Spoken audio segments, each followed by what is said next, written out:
Batman, The Dark Knight, now taking in over $314 million in just 10 days. Gotta be kidding me. You're not going to see Mamma Mia? This makes Batman the fastest movie ever to reach the 300 million mark, and the popularity of the movie, people are embracing the themes, and people love it.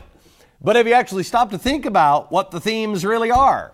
Andrew Klavan, he is the author of Empire of Lies, and he wrote a fantastic op-ed for the Wall Street Journal with his take on what Batman is really teaching us.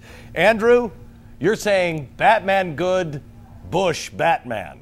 That's about it, Yeah. And it's actually pretty blatant. It's very obvious. It didn't take a lot of deep thinking. I mean, Batman has to fight a terrorist, has to stoop to violence to fight a violent terrorist, has to use some surveillance techniques that kind of push the boundaries of civil rights. But the most important correlation is that Batman has to sacrifice his popularity and become hated and despised by the very people he protects. And that's kind of the most poignant thing about the movie, and it's the most poignant thing about the Bush administration. You don't think that the writers actually were writing it that way, right?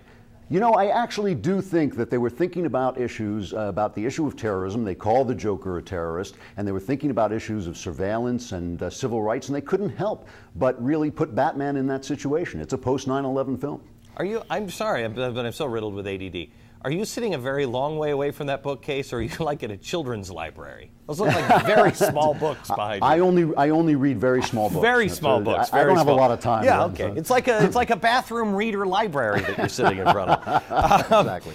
So when you printed this article, because it's true. I mean, it's like, it's conservatives. The message is the same in every superhero movie. It's Spider-Man, it's Batman, it's Lord of the Rings. It's all of them. It's very strange. Yeah, you watch them and you're like, wow, this really kind of is what I believe in, but it's always fiction. There's never a single Hollywood movie where they'll be that clear about right and wrong, good and evil, outside of fiction.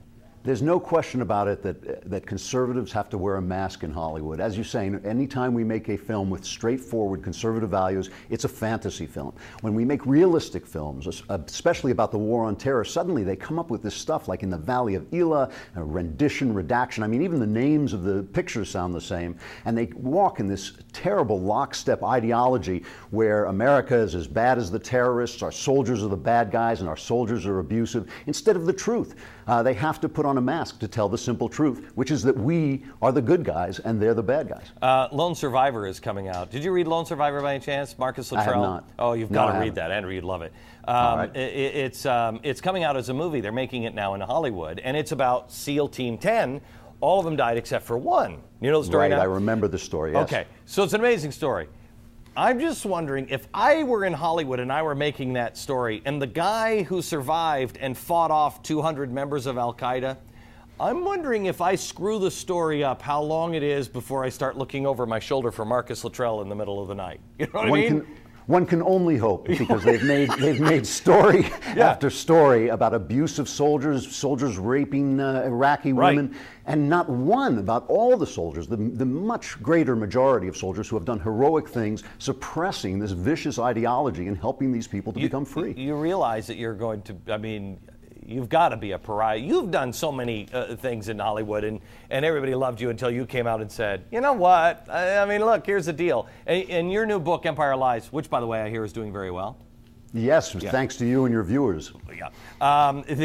Thanks to the viewers. In Empire of Lies, you take it and say, look, this is what conservatives are, and let's just be a conservative. Let's just say it out loud. You're not going to... Go ahead.